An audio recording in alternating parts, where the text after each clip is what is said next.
And good morning and welcome. I'm Jay Cleveland Payne, and we're back to another edition of Things You Might Have Heard, where I'm going to present for you yesterday's latest in information, politics, current events, and pop culture. We here are your go to source for supplemental news and a little bit of mainstream, a little bit unconventional. We don't want to be your main source. We call ourselves your news side piece for a reason. We're there to fill in the gaps with some different sort of perspective from some mainstream stories and some stories that are way off the beaten path, and we're glad to have you for the ride here. We're also glad to have some new members here checking this out. We have a new blitz of reaching out to people out there. So if you're a brand new member watching the video or listening to the podcast, send me a message. Tell me what you think about it, and we will adjust as best as possible. But we also use sort of the Jim Rome sort of thought process where stick around for a week. If you don't like it, stick around for another week. If you don't like it, stick around for another week because believe it or not, we ain't going too far. But we do get you in the process. We help you get the news stories that you want to get to by helping me, if you will. You help vet the stories you do every single weekday. So we'll go into more of that in a bit after we go through the news stories. We'll give you the headlines and then we'll do the salesy stuff. And then fun stuff at the end. But remember, if you want to get more details about what we do on the side to save me from the chatter, go to our website, thisisaconversationproject.com, and see more about what we have going on. Visit our sponsors, check out our partnerships page, and see more of the products we provide for you for conversational stuff. So at this point, it's time to get on to the getting on. Let's get to the news headlines. We have 8 of them for you, including Harry and Meghan, those guys, Harry and Meghan, coming up for you for this Thursday, May 18th edition of Things You Might Not Have Heard. And we kick things off right here with the Harry and Meghan. Prince Harry and Meghan involved in near catastrophic car chase involving paparazzi in New York. That is the quote from Prince Harry and Meghan. Now, we're going to go a little deeper in this because we got the story. It turned into breaking news on the news channels where everybody was dealing with the fallout, the aftermath. What we had last night was Harry and Meghan were at an event. Meghan got an award for essentially charity, philanthropy, and then they left. And when they left, they got into their cars, their motorcade, about 4 cars, and were chased by paparazzi. Now, what officially went down was there was a receiving line, there were some spaces, there was availability for pictures at the event, but then some paparazzi folks decided to follow them around to get pictures of them at dinner or something like that. Prince Harry and Meghan were essentially staying at a private house. They didn't want that disclosure of the house going, so they went into a 2-hour car chase per them. They were driving around in their motorcade. They went into a police station. They got into a cab. They went back into the police station, and it was a whole big hullabaloo. Now, their sources and the fight back and forth, and what happened was the 2-hour car chase was apparently not exactly a 2-hour car chase. Mayor Adams is thinking it's kind of hard to do that in New York City. The cab driver they jumped in with said they were kind of nervous, but he didn't feel threatened as a driver.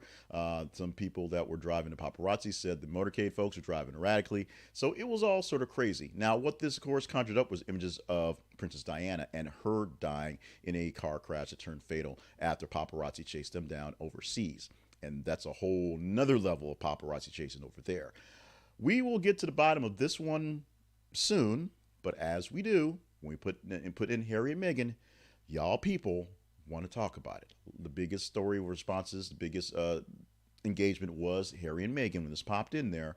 It took us a while to get it in there too because it had some stories that were already lined up in there. But when we got it in there, you guys responded. So we're bringing up Harry and Meghan. You guys can talk among yourselves, or we can talk more about this in further detachments offline.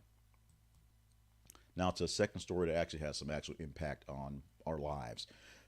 Grand jury indicts Bryan Kohberger in stabbing deaths of 4 University of Idaho students. Bryan Kohberger, who's 28, was already charged directly by prosecutors, but a grand jury indicted him that allows the case to be transferred directly to a higher level court in Moscow, Idaho, where more evidence can be kept secret until trial. Also, that means a jury can be pulled from a pool nearer Moscow, Idaho, where everything happened. So chances are he'll have a worse chance of getting a jury that's going to be, favorable to him, because they will be pulled from people near the scene of the crime and people who are very aware of what's going on, what's happening there. Whether that's fair or not, it's beside the point. It is what it is. We're going to see how this one plays out very soon. Now that the grand jury has done the indictment, we will definitely see this play out. This is going to be a very, very, very public trial. I'm not sure if Nancy Grace is out there somewhere screeching about, all stuff she does. But if she does, if she is, I know she has a radio show. I'm not sure where she is on TV, but if she is, we're going to get a Nancy Grace treatment on this one. Probably a lot of coverage on Law and Crime Network. Good network, by the way. Let's go to the next story. Still hanging out in NYC. New York on leave. New York nurse on leave following viral video of her trying to take a black man's bike. This is one that you really need to click the link and read the story and watch the video to get all context of it, because the context in the craziness is all sort of nuts. A nurse at Bellevue Hospital in New York City, who was dubbed the City Bike Karen by social media users, has been put on leave after appearing in a viral video this past Saturday. The unruly nurse starts yelling at a cyclist and putting her stomach on his hand, but a white bystander comes to intervene and tells the woman to just grab another bike because there's another bike right next to it. In the viral video incident, it was never reported to the police, and NYPD encourages anyone who believes they were victims to come forward in things like this. But it was just such a nuts ball thing where the lady and the guy were reaching for the same bike, and the lady was just screaming bloody murder, and everyone around her was kind of like, "Yay, what's going on?" And the dude was like, "It's not even your bike. This isn't your bike." Watch the video, get yourself some Karen love for the day, and go forward from there. On to the nosy petty gossip stuff.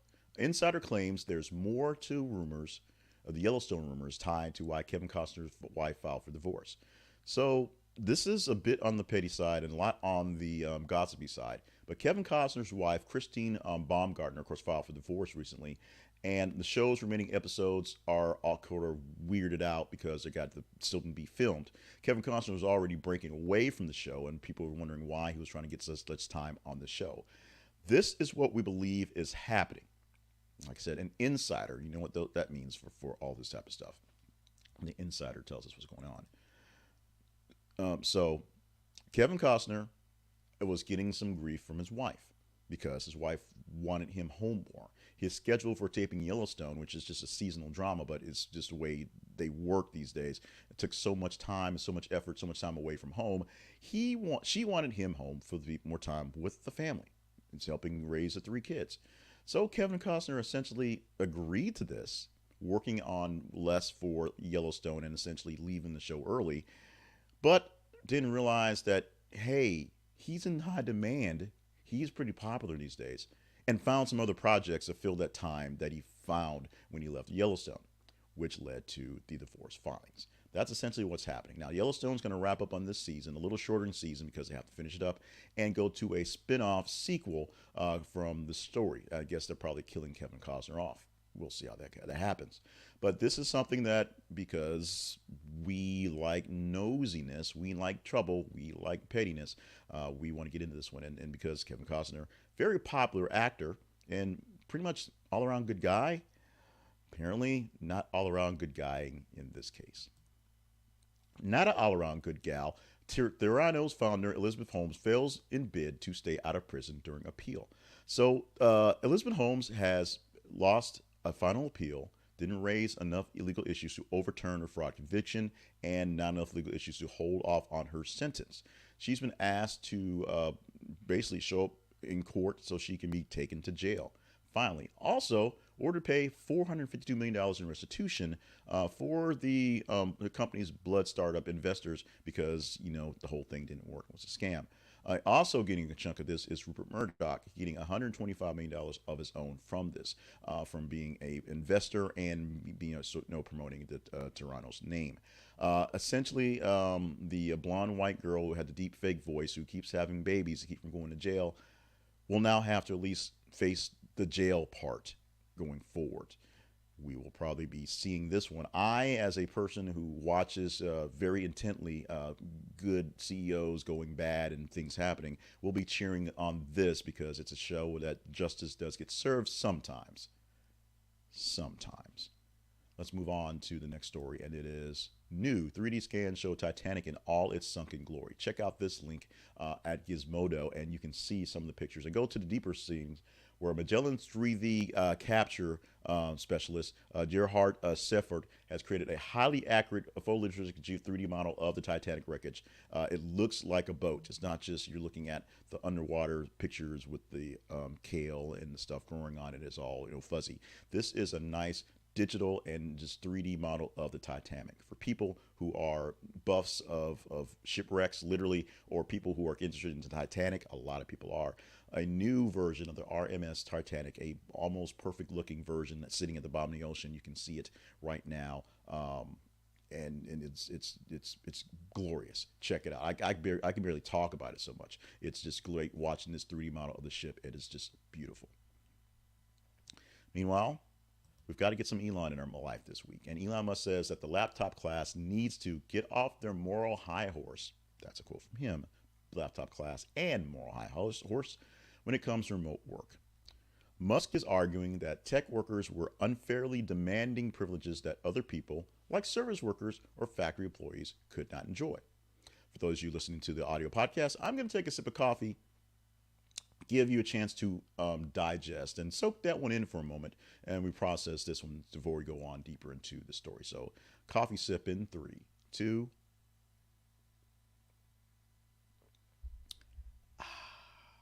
There we go. Digest, processed.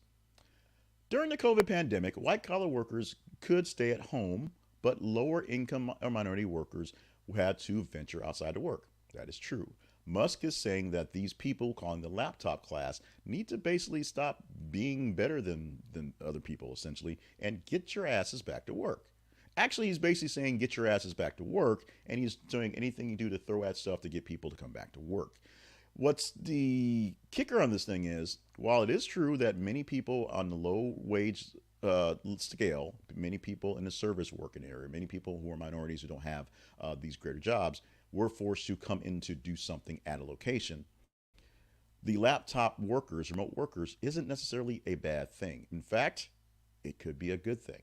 If you're looking to pay people less money, if they're not commuting, you might be able to trade that off. If you want to pay for extra stuff, like you just pay for their home internet and things like that, it can work out that way. If people have very unscheduled lives and can work in various patches of things, if they are essentially like tech workers that are doing data processing and can work in the middle of the night, overdoing your software as opposed to staring at Mary from accounting all day long, it's possible. Now, we all have a love-hate relationship with Elon Musk. People seem to love him because he's a billionaire, and people seem to hate him because he's a jerk. Both of those things can be true at the same time. We will see how this whole thing plays out going forward, as the laptop class will probably continue to fight, as trends are coming up saying that less companies are fighting back the remote workers, and more people are going back to, or at least living with, a infrastructure that allows more work remotely for their company, if it works out for them. And the last story of today is this one. Daniel Cameron secures Republican nomination to face incumbent Beshear for Kentucky governor. Now, we've rambled a bit, and so we've gone a little long, so we're going to let you click the link and go deeper in this one if you didn't do this. This is our teaser story from yesterday. Daniel Cameron is now the Republican nominee for Kentucky governor. He happens to be black. He happens to be endorsed by Donald Trump very, very early. And he's running against an incumbent who is actually a legacy. The incumbent, being Andy Beshear, gets his shot to be governor again after his father was a 2-term governor before. This is going to be a very interesting race going forward, as we will see a newer Republican, although he's still having the gloss of being Trump-backed, facing a young and up-and-coming Democrat, but he does have the gloss of being a legacy. And as many people are saying, these two people, while they're just fighting for the governorship of Kentucky, as they come out of this election, win or lose, will probably have a grander stage on national politics at some point in time. Daniel Cameron could be the black Republican savior that they've been looking for a long time. And Beshear may make waves as well. We shall see how these play out. Speaking of our teaser stories, let's explain the teaser story right now for you folks who are newer to this thing. Now, We provided for you 8 news stories that were from the top 15 of the day. About 32 of them were posted within the 30 hours. Every 50 minutes or so, we post a new news story. And so we had that going for us there. And the story that story about Daniel Cameron was a lower scoring story, but it was there because you guys want to talk about it. We put it into the lineup. This story here is the same thing. So if you want to chat this story up tomorrow, you just go to the websites on Facebook and Twitter and just engage in them. Now, this is one that's mostly for me, so I don't think we're really talking about Billy Graham tomorrow, but we will see what happens. If you like this story or any other news story that we post, engage in them on our feeds on Facebook and Twitter. Facebook.com/This Is the Conversation Project and Twitter.com/TH_conversation. Today's teaser story: Billy Graham, WWE Hall of Famer and pro wrestler, dead at 79. Superstar Billy Graham, who was a famous wrestler back in the early 70s and came back for a good revival back in the 80s. So I got a chance to see him, less his big blonde hair, but still his big old mustache, and still his really bad grammar. Was a force to reckon with. In fact, in the recent documentary of on A&E going over the life of Dusty Rhodes, there was a chance where Dusty Rhodes had a shot at Billy Graham's title back in the day. And oddly enough, Hulk Hogan basically got a chance to watch these two wrestle and took a little bit from Billy Graham and a little bit from Dusty Rhodes to make his own Hulkamania persona. So a legend in the business, kind of got wrapped up in the drug scandals, and of course, just out there doing Billy Graham stuff. Not that Billy Graham, this Billy Graham. We can talk about him tomorrow. If you deem this worthy, go to our feeds on Facebook and Twitter and let us know if this is what we're going to do. Just engage in the story, and if it's high enough in engagement, it's within the top 15 stories for Friday morning, we will most likely pull in there and chat about it. Let's talk about sponsors, because sponsors make the world go round and keep us on the air. Today's main sponsor is Zenni Optical. Go to thisisaconversationproject.com/Zenni. That is an affiliate link that gives us a little bit of cut from what you get from them. But what are you getting from them? Great glasses, great prices. I have bought glasses from Zenni Optical for probably a decade. If not a decade, it seems like a decade. Once I've learned about them, I can get my glasses online. I just send in my prescription. I can do a little picture thing and see how I look in them. I can send them back if I don't like them. I don't have to spend money ahead of time to get the chance to send my glasses back. What do you think about that? Pretty simple, pretty easy. And you get a chance to do the same thing. Glasses for men, glasses for women, glasses for children, glasses for work, sports utility, whatever you need. Sunglasses, blue blockers, all the glasses you can ever want. Great frames, great lenses, great prices. Visit our sponsors at our sponsors page at our main website, but visit our Zenni directly for today. This is theconversationproject.com/Zenni, and find out how you can get the next best pair of glasses on your face in moments. Not right now, but when we're done with this, we'll get to that. Let's talk about us. Let's talk about me. Let's talk about the Conversation Project. The Conversation Project lives at thisisaconversationproject.com, and we are going to allow you the chance to learn more about us by going to that website.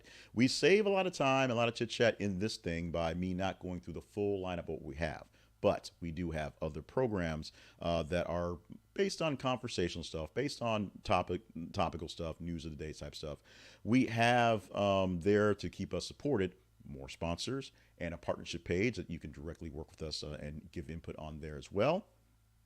We have ways to communicate with us at the Conversation Project. So check it out. It's not exactly a dynamic website, but it has what you need in fact of getting some information about us and what's going on. So check us out at the Conversation Project at thisisaconversationproject.com. And then, like we said, if you deem us worthy, check out our partnerships page and see if there's some ways that you may want to help us make things a little bit happier along at the ranch.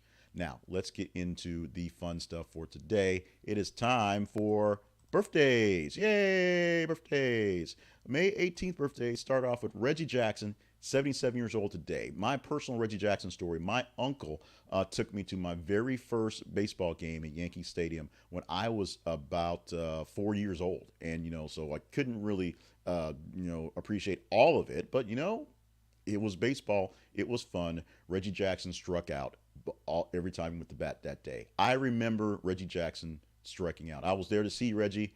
He struck out. My only chance to see him play baseball. The Hall of Famer, 77 years old on the day.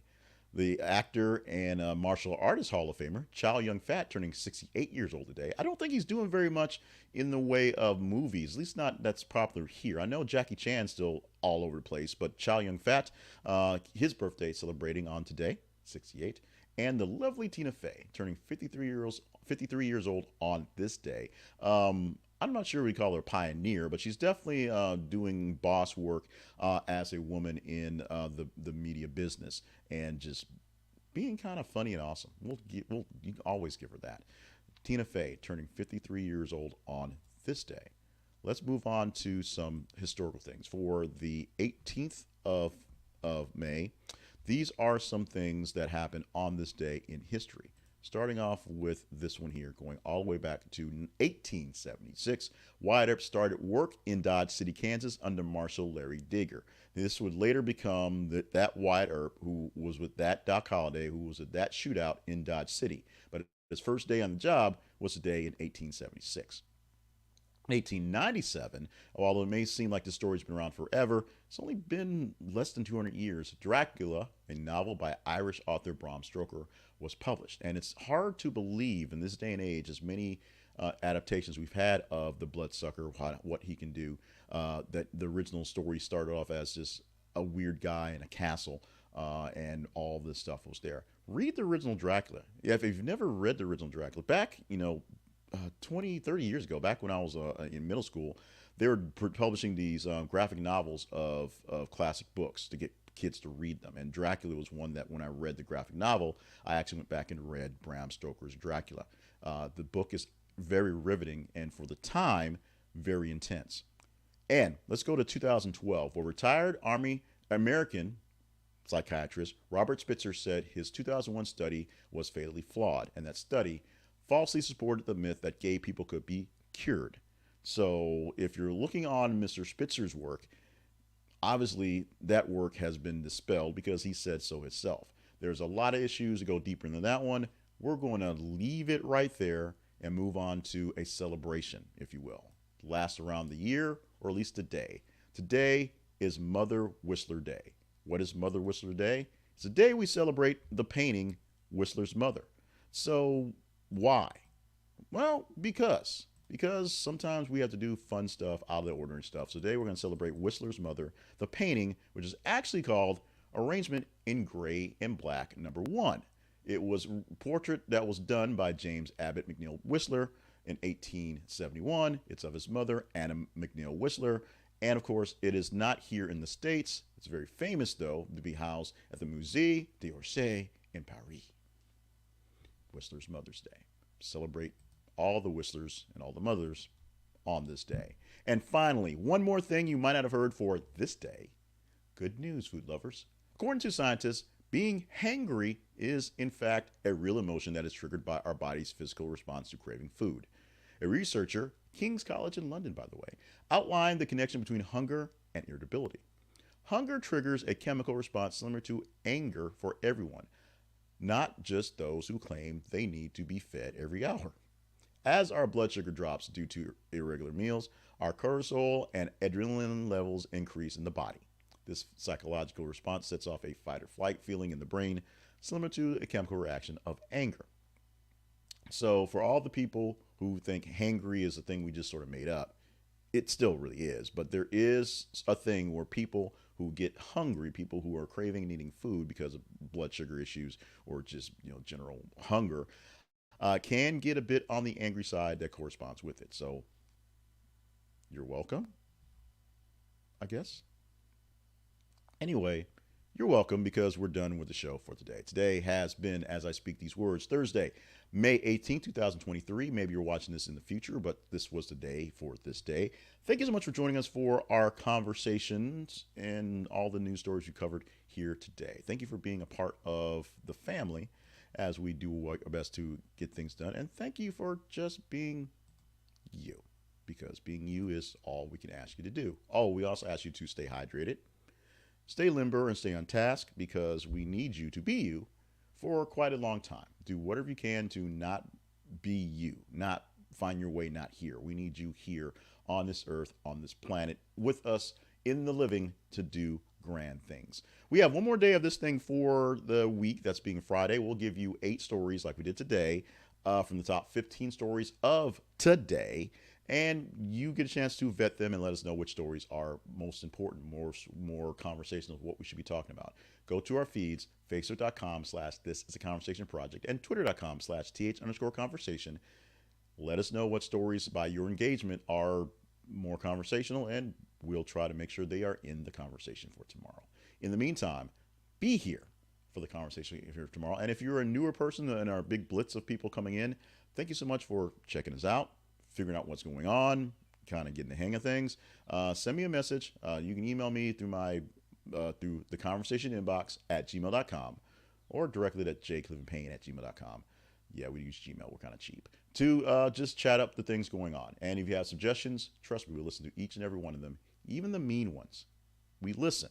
We may not like them. We may cuss you out in the background, but we listen. We read them. Let's have a great Thursday. Try to wrap up your week on a strong one. We'll see you tomorrow.